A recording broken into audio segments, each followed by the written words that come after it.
Hello everyone, I'm Varu Rana. I hope you guys are doing well and preparing well for our upcoming exams. आप में से काफ़ी लोगों को पता होगा कि मैं SBI में as a junior associate posted हूँ, बट अपार्ट फ्रॉम दैट मैंने लास्ट ईयर RRB क्लर्क को भी क्वालिफाई किया है और मुझे उसमें प्रथमा यूपी ग्रामीण बैंक अलॉट हुआ था।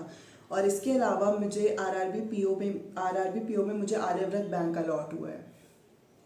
But for future growth and बाकी कुछ थोड़े एस्पेक्ट्स को देखते हुए मैंने SBI JA को ऑप्ट किया है और अभी मैं महाराष्ट्र में पोस्टेड हूँ। इसके बाद बात करें, आप में से बहुत लोग ऐसे होंगे जिन्होंने थंबनेल देखकर इस वीडियो को आए होंगे इस वीडियो को देखने के लिए, और काफ़ी ऑड सा थंबनेल लगा होगा कि 0 to 135 प्लस क्या है।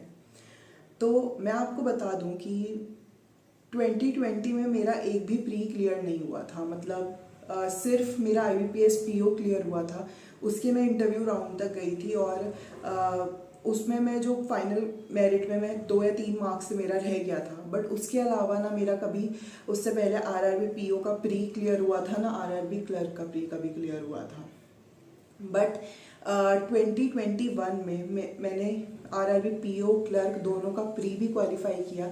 उसके बाद पहली बार मैंने दोनों के मेंस अटेम्प्ट किए और दोनों को ही मैंने क्लियर किया। उसके बाद RRB PO का मैंने इंटरव्यू भी क्लियर किया। और तो आज की वीडियो में मैं आपसे वही बातें करूँगी कि क्या क्या चीज़ें मैंने अप्लाई की थी अपनी प्रिपरेशन करते हुए और मेरा क्या स्कोर कार्ड था। सबसे पहले बात करें स्कोर कार्ड की, तो मेरे जो रीजनिंग में मार्क्स थे वो थे 37.5। इसके बाद मेरे कंप्यूटर में मेरे मार्क्स थे 22.5 और इंग्लिश में मेरा स्कोर था 34 और जर्नल अवेयरनेस में मेरा स्कोर काफ़ी कम था 13.5, बट जो उसकी कट ऑफ थी वो भी 1.5 ही गई थी। इसके बाद बात करें मैथ सेक्शन की, तो मैथ सेक्शन में मेरा स्कोर था 24.75।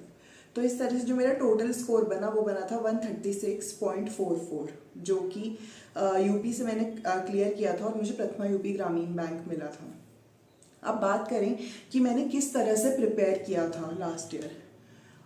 तो सबसे पहले तो एक जो RRB क्लर्क RRB एग्ज़ाम्स में और बाकी IBPS या SBI एग्ज़ाम्स में एक डिफरेंस रहता है, वो रहता है सेक्शनल टाइमिंग का। जैसे कि सबको पता है कि RRB क्लर्क और PO मेंस में सेक्शनल टाइमिंग्स नहीं होती हैं। आपको 5 सेक्शन करने होते हैं और आपको कॉम्पोजिट टाइम मिलता है, उसी में आपको वो करना पड़ता है। तो सबसे पहले बहुत ज़रूरी होता है कि आप अपनी टाइमिंग्स को मैनेज करो कि आपको किस सेक्शन को कितना टाइम देना है। उससे पहले मेरे काफ़ी फ्रेंड्स ने, मतलब 1-2 फ्रेंड्स ने दिया था RRB क्लर्क और PO का मेंस, बट उनके साथ यही हुआ था कि वो एक सेक्शन में इतना ज़्यादा अंदर घुस गए क्योंकि एग्ज़ाम लेवल काफ़ी इजी रहता है। तो उसमें हम सोचते हैं कि फ्लो के साथ जितने क्वेश्चंस बनते जा रहे हैं वो बनाते जाओ और टाइमर देखना भूल जाते हैं। वो एक सबसे बड़ी गलती होती है। जब तक आप RRB एग्ज़ाम में अपना टाइमिंग मैनेज नहीं करोगे आपको काफ़ी डिफ़िकल्टी जाएगी। उसके लिए सबसे ज़्यादा ज़रूरी है कि आप अपने जो मॉक टेस्ट दो मेंस के, वो उसी तरह से दो, अपनी स्ट्रैटेजी उसी के बेसिस पे बनाओ और उसी को अपने एक्चुअल एग्ज़ाम में इम्प्लीमेंट करो। आप जैसे जैसे मॉक टेस्ट दोगे आप देखोगे कि आपको किस सेक्शन को कितना टाइम देना है, कौन से आपके स्ट्रॉन्ग सेक्शन है। जैसे मेरा रीजनिंग थोड़ा स्ट्रॉन्ग था तो मैंने सबको मतलब अपना टाइम डिवाइड किया कि मुझे इतना ही टाइम रीजनिंग को देना है, इतना ही टाइम मुझे मैथ्स को देना है, इतना ही टाइम मुझे इंग्लिश को देना है, इतना ही मुझे कंप्यूटर और जनरल अवेयरनेस को देना है। उतना टाइम देने के बाद जो टाइम मुझे मिला वो मैंने अपने स्ट्रॉन्ग एरिया पे लगाया। मतलब वो जो एक्स्ट्रा टाइम बचा वो मैंने अपना रीजनिंग मेरा स्ट्रॉन्ग था तो मैंने उसके क्वेश्चंस करने में लगाया, जिससे जो मेरा स्कोर था वो 37.5 तक गया। अब बात करें मॉक टेस्ट कौन से लगाएं, तो जैसे कि मैंने लास्ट ईयर की कट ऑफ देखी थी तो काफ़ी हाई कट ऑफ थी। और अगर किसी भी एग्ज़ाम की कट ऑफ इतनी हाई जा रही है तो उसका एक रीज़न हो सकता है कि मतलब एग्ज़ाम का जो लेवल है वो काफ़ी इजी लेवल है। तो मैंने बिल्कुल किसी चीज़ को सोचे बिना, किसी से पूछे बिना कि कौन से मॉक टेस्ट देने हैं, मैं टेक्स्ट बुक मॉक टेस्ट पे गई क्योंकि मुझे पता है कि RRB क्लर्क लेवल के लिए टेक्स्ट बुक का मॉक टेस्ट काफ़ी अच्छा था और मैंने उसी के ही मॉक टेस्ट लगाए, उसी से ही अपनी प्रैक्टिस करी, सब कुछ किया। तो और मुझे काफ़ी फ़ायदा उसका अपने एग्ज़ाम में देखने को मिला। तो अगर आपको ऐसा लगता है कि आपको ऐसा लगता है कि आपको भी कोई मॉक टेस्ट देने हैं, तो मैं आपको सजेस्ट करूँगी कि आप टेक्स्ट बुक का मॉक टेस्ट दो।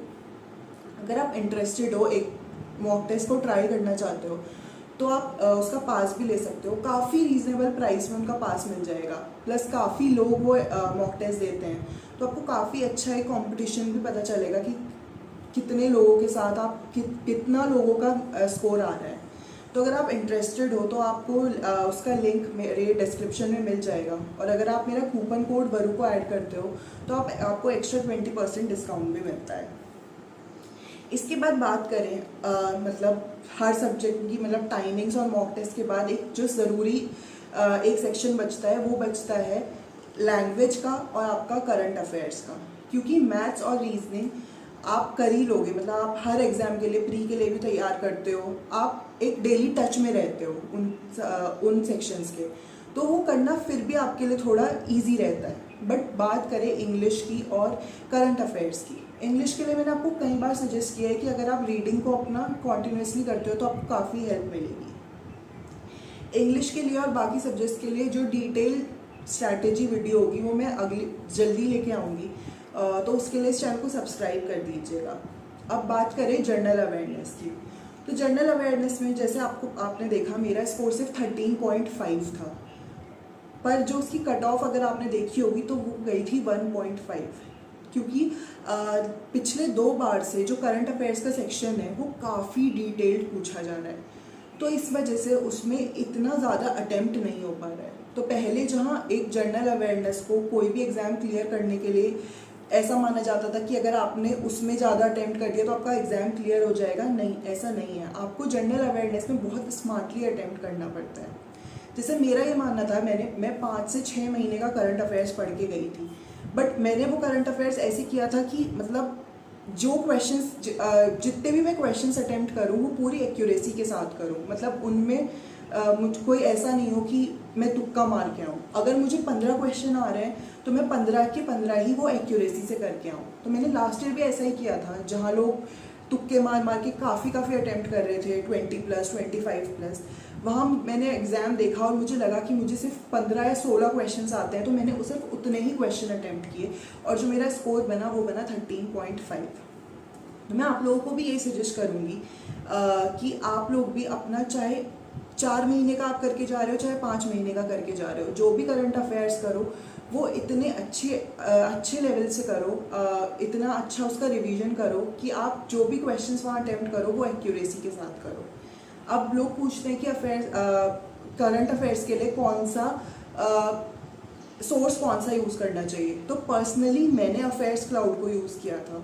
बाकी सबकी अपनी अपनी चॉइस होती है, किसी को स्टडी IQ समझ आता है, किसी को अड्डा समझ आता है, तो जिस भी आप करंट अफेयर्स के लिए आप कंफर्टेबल हो, आप वो करंट अफेयर्स का सोर्स यूज़ कर सकते हो। मैंने पर्सनली अफेयर्स क्लाउड यूज़ किया था। अगर आप उसके लिए भी जाना चाहते हो तो वो लिंक भी आपको डिस्क्रिप्शन में मैं दे दूँगी, आप वहाँ से देख सकते हो उसको। बाकी अगर आपको ये वीडियो अच्छा लगा हो तो इसको लाइक करना, शेयर करना। इसके अलावा अगर आप किसी भी डाउट के लिए, किसी भी चीज़ के लिए मुझसे कनेक्ट करना चाहते हैं तो मेरे इंस्टाग्राम अकाउंट _nevergiveup_25 मुझसे कनेक्ट कर सकते हो, और मेरे Telegram channel never give up को भी ज्वाइन कर सकते हो। बाकी मिलते हैं अगले वीडियो में, तब तक के लिए bye bye, have a great day ahead.